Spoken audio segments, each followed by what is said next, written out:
Hello, fellow aviators. Welcome to JPL Aviation, where leadership and aviation take off. Today, we're going to be talking about the commercial pilot versus the private pilot. Throughout my flight training so far, I've found that nobody really online so far has kind of exactly laid out what the difference is between the commercial pilot and the private pilot.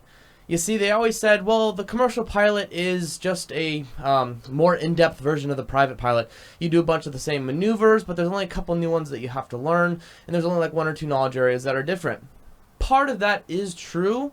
However, nobody actually goes and explains what the difference are. So say, for example, you just got your instrument rating, or you just got your private pilot rating, and you want to go get your commercial pilot rating. You've never had a roadmap yet that says exactly what do I need to do and what do I need to learn in order to get my commercial pilot license. So what we're going to do is we're going to go through the commercial ACS versus the private pilot ACS and see how much of a difference there is between the two. So during my presentation slides today, you're going to be noticing something highlighted in green. That's going to be something that you're going to have to do during your check ride, the why, right? And so first off, becoming a commercial pilot, you have to establish your why. What is your reason for becoming a commercial pilot? Obviously, there's not a ton of stuff you can do as a commercial pilot. Most of you guys or girls are going to be becoming CFIs, CFIIs, and hopefully moving up to either the airlines or go to the airplane charter world. And in order to do that, you have to make sure that you have an underlying factor in your life, something that drives you to get to that position, because this is no easy task. So, what are the main differences between the commercial pilot, CAX for abbreviation, and PPL, ACS?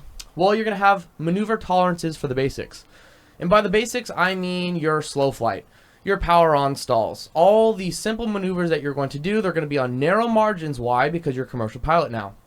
You also have 6 new maneuvers that you're going to be doing.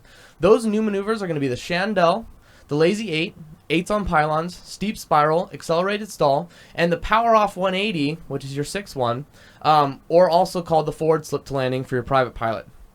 There's also going to be a slight tweaking of knowledge information. So not only are you going to have to know that the carburetor controls the mixture, the amount of fuel and air going to the cylinders, you have to know how that carburetor works in depth and be able to draw it at this point. You know, for your private pilot, you can get away because you only have so much time with the examiner going over these things, and maybe he went into depth on a carburetor with you, because I'm assuming you're flying a carbureted engine at this level. But now you're really going to have to know in depth why that instrument works and how it works. The depth of knowledge just in general for all these areas of operation has to be upped. So first, we're going to be going to the commercial areas of operation. 1 through 3 areas of operation, the pre-flight preparation, pre-flight procedures, and water stuff you're not doing, which is number 3, are all the same between the private pilot and the commercial pilot. They're literally the same exact wording in the first pages of this document. So it makes it easy on yourself. So next up is the takeoffs, landings, and go-arounds for the commercial maneuvers. The differences between the commercial maneuvers and the private pilot maneuvers, once again, is the tolerances. So for your normal takeoff and climb, which is your task A, the difference is going to be that you're going to have to maintain VY at plus or minus 5 knots instead of plus or minus 10 knots on your private pilot. You got to maintain VY at plus or minus 5 knots on the climb out. So basically all you got to do is just establish that pitch attitude at exactly plus or minus 5 knots and maintain that all throughout the takeoff. So instead of 10 knots, it's 5 knots. It's really not that big of a difference. Up next is B, normal approach and landing. It's the same exact thing. You're going to have 1.3 times your VSO plus or minus 5 knots. So instead of the private pilot, once again, being 10 knots, it's going to be 5 knots. And also for this, you're going to have a 200-foot target for your commercial. So the margins are going to be narrowed a good bit. The soft field takeoff and climb. The difference between the commercial pilot and the private pilot are that you're going to be establishing VX and VY plus or minus 5 knots and maintaining VX and VY plus or minus 5 knots. So once again, instead of 10 knots, you're going to be establishing the pitch attitude at the knot indication and maintaining that knot indication all the way throughout the maneuver. Soft field approach and landing. Guess what? It is the same exact thing. You're just reducing those tolerances, the plus or minus 5 knots on the approach. Short field takeoff and maximum performance climb. I'm talking about these things because hopefully you already know them since you're going through your private pilot. And so if you are a private pilot right now or you're working on your private pilot license, why not try to make your margin smaller? That's the whole point of becoming a better aviator, is that eventually when you get up to that, you know, plus or minus 25-foot tolerances for ATP, you're going to be thinking about getting that even better for your commercial pilot.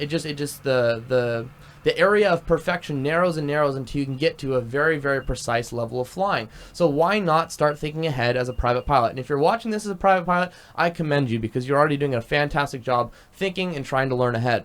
So the difference between a short field takeoff and maximum performance climb for private pilot and commercial is that the establishing VX at plus or minus 5 knots and maintaining VX at plus or minus 5 knots over the obstacle that you're trying to do.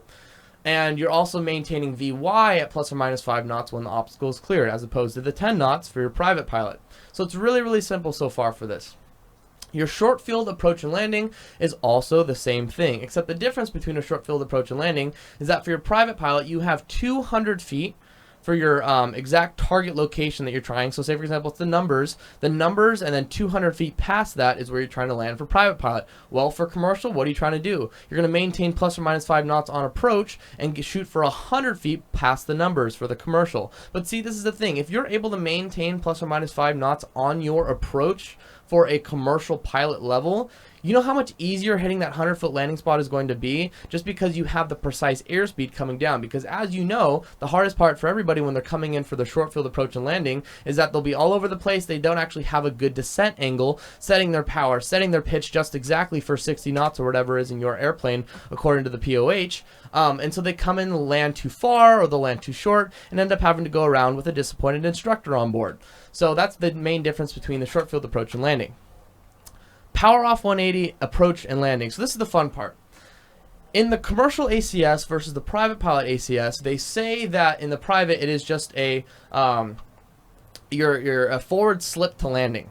But if you look actually at the power off 180 approach and landing in the commercial pilot, it's the same thing as that forward slip to landing, except you have a 400-foot tolerance in the private pilot and a 200-foot tolerance in a commercial. So basically what's going to be happening, if you can look at our picture here, or if not, just look at the camera, you're going to be in the downwind, say here's the runway, and the instructor, whoever, is usually going to pull that power out somewhere up near the numbers or the threshold. And what you're supposed to do is you're supposed to glide that aircraft, maintaining your maintaining your airspeed all the way down with inducing a slip so that you get down to the numbers exactly between 400 feet for private pilot or 200 feet for commercial. It's really not that hard of a maneuver. It just takes a couple practice times to really gauge how fast that aircraft sinks. Say, for example, for your commercial pilot, the first time I stepped in a complex aircraft, which was a Cherokee Aero for me, the second I put those flaps down, it goes 10 degrees, 25 degrees, and 40 degrees for the flaps in a Cherokee Aero. The weight difference between the Aero and a Cessna 172 is insane. However, you do have more airspeed when you're coming down to work with. But the main point is learning to judge how fast or how slow that aircraft is going to glide down to the numbers and what the rate it's going to glide is going to be at. And so that's going to help you judge to make sure you hit that 400-foot tolerance or that 200-foot commercial pilot tolerance. Once again, this areas of operation 4, takeoffs, landings, and go-arounds. So this is going to be task N, go-around and rejected landing. What do you think the main difference is again? Oh, once again, it's plus or minus 5 knots initially for takeoff power and maintain VY plus or minus 5 knots. So basically you're just maintaining, once again, your knots as opposed to the private pilot, which would be 10 knots and commercial will be 5. After that will be steep turns. This is when we get into a little bit difference of the knowledge area as well, coming into a commercial steep turn versus a private pilot steep turn.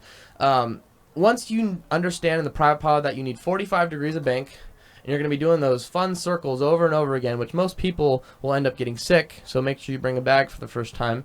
I know I was definitely a little bit woozy after the first time I did them, but now it's just fun. You're maintaining 45 degrees of bank, which is going to be about like there. And then for commercial, what are you doing? You're just going 50 degrees of bank. But that 5 degrees of bank is a huge difference because the aerodynamic forces on the aircraft, in order to keep it aloft or at the same altitude, are going to be increased, and the wind is going to have more effect. index. There's a lot of variables that go into it for maintaining your steep turn. But basically, the difference between private pilot and commercial pilot at this for your steep turns in task A for performance and ground reference maneuvers is 5 degrees of bank between the commercial and the private pilot. Task B is going to be your steep spiral. This is going to be a fun one. It's going to be a constant radius about a ground point. So think of it just like in the picture. You are literally just going to be swirling down over one point on the ground with a no more than 60 degrees of bank. You see, the trick in this one is to make sure that you're maintaining that reference around the one spot on the ground. And it's going to be tempting, you know, if you're too far away to put a ton of bank in, but you can't go more than 60 degrees of bank. In this one, you want to maintain plus or minus 10 knots of airspeed, and then also plus or minus 10 knots, plus or minus 10 degrees of heading, and no lower than 1,500 feet AGL. So say, for example, you're coming in, give yourself about, 3,500 feet to be extra safe in this one, because you need 3 complete rotations to call this a steep spiral. So make sure that you're maintaining the airspeed plus or minus 10. A lot of people have trouble with that. And then plus or minus 10 degrees of heading when you roll out. So basically the same entry point degree of heading that you're coming in on, you got to do 3 full complete turns, and then you got to come out on that same heading, and make sure that you don't go lower than 1,500 feet AGL, above ground level, which is also common in the private pilot. So if your instructor ever, or examiner for example, ever asks you on your check ride, what altitude do you want to do this maneuver at, and you say, oh, I'm going to do it at 2,000 feet AGL. And like, he's thinking to himself, well, he's about to do a steep spiral with 3 full rotations. Do you really think that he's going to be able to stay above 1,500 feet AGL? Probably not. So make sure that you know to go no lower than 1,500 feet AGL, and you give yourself a good buffer as well. Task C, Shondells. This is actually one of my favorite ones to do so far. I would say it's the one I have the most experience in, despite my lack of long-term experience. What you're going to be doing is, it's pretty fun. So you're going to be turning the bank about 30 degrees of bank. You're going to be applying full power, and you're going to be doing a climbing 180 turn. And you're going to turn back on that heading. So basically what happens at the 90-degree point, you're having a constant bank with a increasing pitch, and then all of a sudden you're having a varying pitch with a constant bank past the 90-degree points. And also you're going to be staying plus or minus 10 knots above stall. However, in these, you're not going to be stalling the aircraft. So make sure that when you're doing your Shondells, you are not about to stall the aircraft. Task D is going to be the lazy 8 3DS turns, is what I like to call them. So basically in your private pilot, you go like this over a road, and you make sure that you are staying over a nice S pattern. But basically in this one, what you're going to be doing is an S turn, except you're going to be adding a 3D element to it, which is your altitude. So it makes it a little bit harder. You're going to be having a changing pitch, changing roll rate, and airspeed for these lazy 8s, and your altitude at 180 degree points. So basically when you do that first turn, it's got to be at plus or minus 10 knots, and heading at the 180 degree point, it's got to be plus or minus 10 degrees as well. So it's a little bit of a challenge just to make sure to get those, because you really have to be exact in how you're doing it. But think of it as a less forceful wing over, because a wing over is something when you come up like this and you put the wing down really quick and you go back, it's just a less intense wing over the lazy 8's 3DS turns.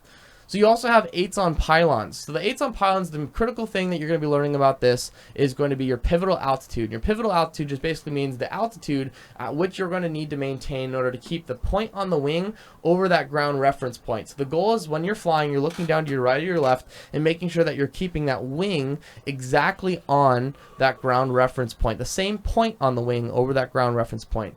You got to make sure that you have no more of a bank than 40 degrees. You're going to be smooth on the controls. It literally says in the ACS, be smooth on the controls and maintain that pylon on the same exact point on the wing. And there's a lot of math that goes into this one. It's not too bad. It's, your ground speed has a lot to do with it, as you will learn. Up next is pilotage and dead reckoning. This is area of operation 6 for navigation. The differences between the private pilot and the commercial is that when you're going along your route, you're making sure that your timing and your placement in the area that you're at is at the exact place where you timed it to be. You just got to maintain your altitude plus or minus 200 feet for the private pilot and 15 degrees for the private pilot. Well, for the commercial, it's just plus or minus 100 feet and heading plus or minus 10 degrees. And if you're becoming, wanting to become a professional aviator, this is not something that should be hard. Maintaining altitude and maintaining your heading should be something that is very, very basic and not hard to do, unless you're being lazy and slack off, which I admit I've done before. It's not It's not something that everybody's going to be perfect at all the time, but it's something as professional aviators that we should be striving for to do. Up next is your navigation systems and radar services. So, navigation systems and radar services is this bad boy. Let me pull it up real quick. So navigations and systems and radar services. So basically the same thing is going to be happening as you're using ground-based navigation, satellite-based navigation, radar systems to VFR aircraft, or learning how to work your transponder. You all have to be making sure that you're maintaining, once again, plus or minus 100 feet for commercial and plus or minus 10 degrees of heading. The private pilot is plus or minus 200 feet and plus or minus 15 degrees of heading. So private pilot, you really have a lot of leeway in order to mess up on these things.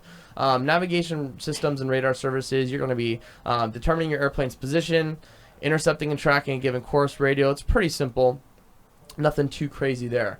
Up next is going to be your diversion. The difference between a private pilot and commercial, once again, is the same exact thing. Plus or minus 200 feet, plus or minus 15 degrees of heading for private pilot, and plus or minus 100 feet, plus or minus 10 degrees for the commercial. And you're going to be looking at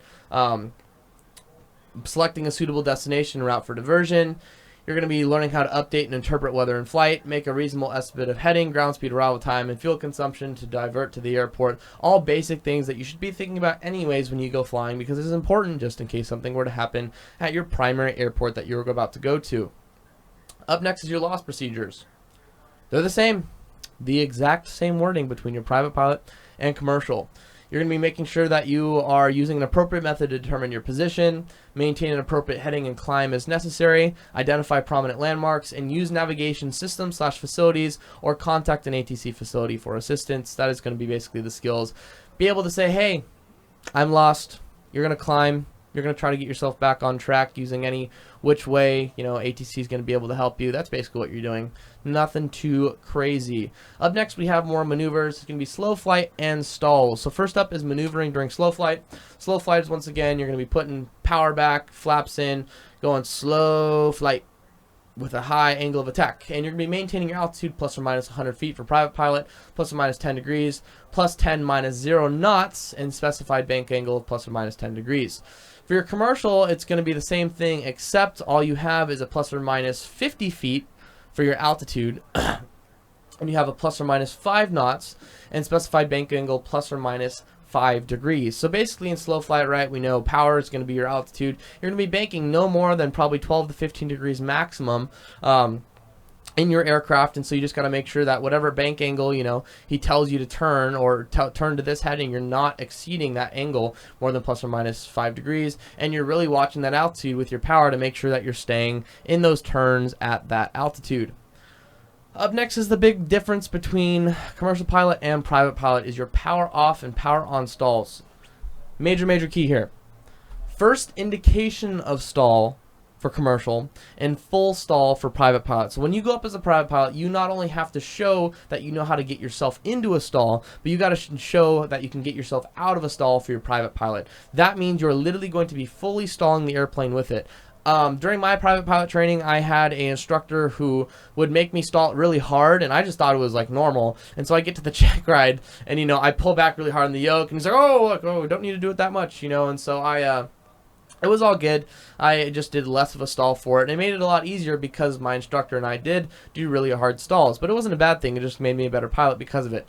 So for private pilot, you're going to be maintaining that specified heading plus or minus 10 degrees, maintain bake no more than 20 degrees, and plus or minus 10 degrees in turning flight while inducing the stall. So when you're doing your power off stall, and the difference between commercial is that it's going to be plus or minus 5 degrees in the turn. So in reality, the heading and the bank are going to be no more than 20 degrees, plus or minus 10 degrees on the heading. So those are the same. The only difference is if you're doing a turning stall, which the DPE may ask you to do in either the commercial or the private pilot. So say, for example, you're turning, you're going to do a turning stall. You have to maintain that plus or minus 5 degrees in that turn. And that's going to allow you to do that stall according to the ACS standards while inducing the stall. But however, do remember, I'll say it once again, that as you're doing that stall, in commercial, we hear beep, we put the nose down, recover. In a private pilot, what you're going to do is you're going to put the nose up, you're going to hear that beep, stall, and then recover. That's the main difference. Remember that. Same thing for the power on stalls. For commercial, you're going to be just going to the indication of the stall, which means AKA the horn, and full stall for the private pilot. the same exact tolerances for the power on stall. Why? You got a lot more power, you got a lot more inertia. It's a lot easier in this situation to be putting the aircraft in a spin, so you're going to be basically having the same tolerances for the commercial and the private pilot. Not that bad, right? Up next is the accelerated stalls. This is a fun one, and what you don't do in the private pilot. I'll say that again. You don't do this one in the private pilot, yet it is actually easy for you to accidentally do this in your private pilot training. So what happens is you're going to be about below B, your maneuvering speed. You're going to be 45 degrees steep turn and increasing back pressure. So normally for your private pilot, you'd be putting in 45 degrees and you'd be doing those beautiful steep turns, getting yourself sick, getting your passengers sick just for the lulls.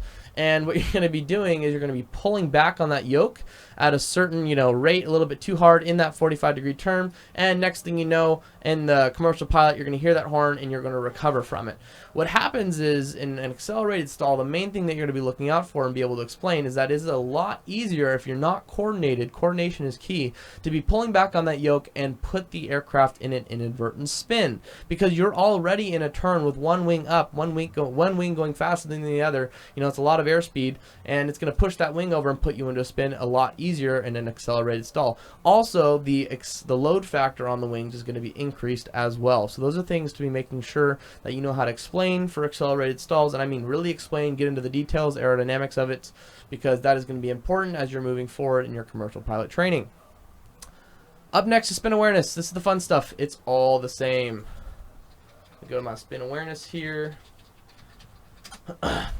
Yeah, so it's literally the exact same. You're going to be making sure that you have factors and situations that could lead to inadvertent spin and loss of control, improper spin recovery procedures. You're going to be looking for collision hazards, of effective environmental elements on airplane performance related to spins, all these things that go into spin and spin awareness. Make sure you know how to explain, even though you're not going to be doing spins because this isn't a CFI ride or anything. You're going to be making sure that you know what spin awareness is and also how to recover from it. That's a big one as well. Power out, ailerons neutral, rudder opposite, put the nose down and recover. So after that, you're going to be doing a knowledge area for areas of operation 8, and that is the big difference between the commercial pilot and the private pilot knowledge areas that we're going to be learning about high altitude operations, right? As a private pilot, you're not going to be expected to know what it's like above 25,000 feet or even above 10,000 feet for that matter, because most training airplanes are not going to allow you to go that high. So supplemental oxygen is something that you're going to have to learn about for Task A in high altitude operations, area of operation 8. You're going to be learning about impairment. You're going to be learning about hypoxia symptoms. And notice in area of operation 8 it says hypoxia symptoms because in the aeromedical section, in the pre-flight factors, pre-flight procedures section, I believe section 2, aeromedical is already going to be covered, and that's going to cover your types of hypoxia, histotoxic hypoxia, all that fun stuff that you're going to be learning about. And so specifically with this one, you're going to be learning about hypoxia symptoms. Up next is going to be time of useful consciousness. This is going to know, how long do I have to put on the mask? How do I, treat different people with different conditions to make sure that, they're going to have their masks on first or whatever. And up next is going to be types of oxygen systems and their limitations. Those types of systems that specifically say in the ACS are going to be continuous flow, demand, and pressure demand oxygen systems. So there's really 3 types of systems that you need to know. Also know about the safety of those systems. The skills are going to be determining supplemental oxygen amount, how much amount you're going to need or how much is required. Know how to operate those types, how in general, if you got in a plane with that type of oxygen system, would you operate it? Would you be able to execute the the required procedures in order to put it on in case of emergency? And also, how do you brief your passengers on them? Because if you don't know how to use it, how do you expect an emergency situation if you're flying with passengers that you'll be able to help them as well? Sounds like you guys are both going to be pretty screwed. Up next is pressurization. This is the second part of area of operation 8, high altitude operations. It is basically going to be impairment, hypoxia systems, time of useful consciousness, depressurization, and rapid depressurization. So what's going to be different about this one is that you're going to have to know about pressurization, how it works in the cabin, what altitude settings you're going to put it at, what happens if rapid depressurization happens, the process of depressurization, because impairment, hypoxia systems, time of useful consciousness, that was all in Task A. So theoretically, you should already know how to do that. Up next for the skills would be how to operate the pressurization system. Should be pretty simple in regards to the POH for the plane that you're flying. Identify and know solutions for malfunctions. So it really depends on the plane that you're flying. Once again, look in your POH. This is something that would be on a plane-to-plane basis. And also you need to know how to brief your passengers on pressurization. Say, hey guys, we're going to be going up to 25,000 feet today, but I'm going to keep the cabin at a nice 8,000 feet for y'all. And that's all they really need to know, unless there is other points that you need to be assessing with them according to your employer. And operations 9 and 12 are emergency operations and post-flight procedures. And for the commercial pilot and the private pilot, they are literally the exact same. So you have about 5 to 6 sections out of 12 that are basically the same thing for your private pilot and your commercial pilot. However, the in-depth knowledge that you're required to know for each of these types of operations, even though they are the same, is going to be a lot more stringent in regards to your capabilities to explain them to a DPE or examiner, whoever you're using. So that's pretty much going to be it, guys. There's some games you don't get to play unless you are all in.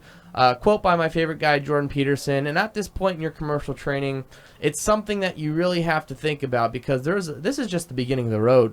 What happens when you get to bigger airplanes, bigger systems, more things that you need to know, more maneuvers and operations, things that when you get to the legal aspect of aviation, there are just so many things that you're going to need to dive your head into and really enjoy this stuff, because like Peterson said, you can't play the game if you're not all in. And aviation is one of those things that every single day you got to be all in for safety, for your education, for the happiness of everybody around you. You got to make sure that you are all in this road of aviation. So that'll be it, guys. That is the difference between the commercial pilot and the private pilot ACS, and the things that you need to know moving forward. Up next, I'll be making a video about 61-129 commercial pilot requirements and what exactly you need requirement-wise to make sure that you are ready to get all signed off and go to your commercial pilot check ride. JPL Aviation is where leadership and aviation take off. Thanks, guys.